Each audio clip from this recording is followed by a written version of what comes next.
Hey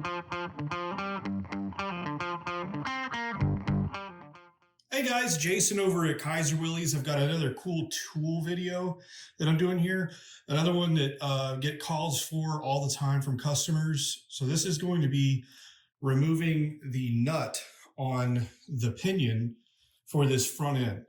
Now this is for Mike CJ3B. So what we've got here is I've got the nut that I need to remove so that I can get the yoke off of the pinion shaft.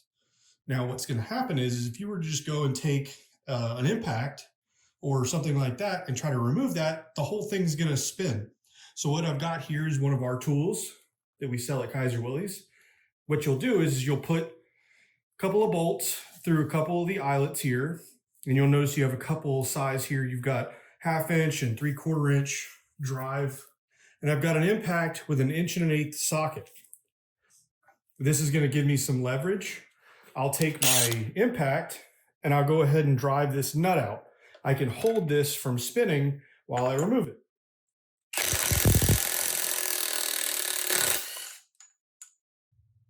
So there you go. Pinion nut has been removed. This wasn't spinning all kinds of crazy. Pick up this tool. The next tool we'll do is going to be the tool that we sell for removing the yoke off of the pinion shaft. So if you need this tool, if you find it useful, you can find it at kaiserwillys.com. Thanks for watching, guys.